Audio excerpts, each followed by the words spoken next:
حج کا سیزن بہت قریب ہے، اس لیے ہمیں یہ جاننا چاہیے کہ حج کا پیغام کیا ہے۔ حج دراصل ابراہیم علیہ السلام یا ابراہیم کی یادگار ہے۔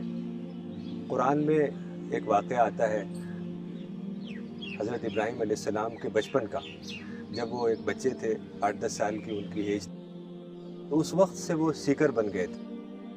ان کے اندر سیکنگ اسپرٹ جاگ گئی تھی، یعنی وہ باتوں کو گہرائی سے سمجھنا چاہتے تھے۔ وہ یہ جاننا چاہتے تھے کہ کس نے مجھے پیدا کیا، اس دنیا کو کس نے بنایا، یہ کون خالق ہے، کون مالک ہے، کون کریٹر ہے۔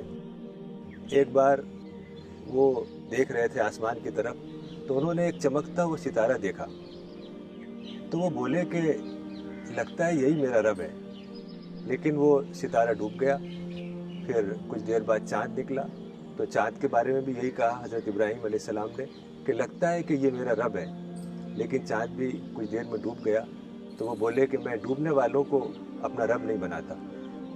پھر صبح ہو گئی اور سورج نکلا۔ سورج بہت چمک رہا تھا، وہ بڑا بھی تھا۔ تو حضرت ابراہیم علیہ السلام نے کہا کہ لگتا ہے یہی میرا رب ہے۔ فلما رأى الشمس بازغة قال هذا ربي هذا اکبر۔ لیکن سورج بھی شام کو ڈوب گیا، تو حضرت ابراہیم علیہ السلام نے کہا کہ میں ڈوبنے والوں کو اپنا رب نہیں بناتا۔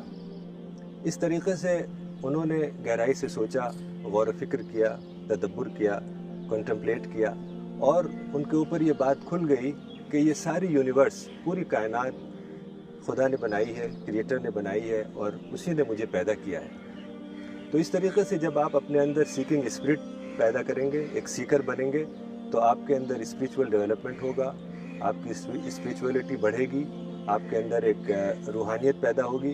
اسی کی وجہ سے آپ کے نماز میں، آپ کے حج میں، عبادات میں، روزے میں ایک اسپرٹ پیدا ہوگی، اور وہ ایک صرف فارم اور ریچول باقی نہیں رہے گی۔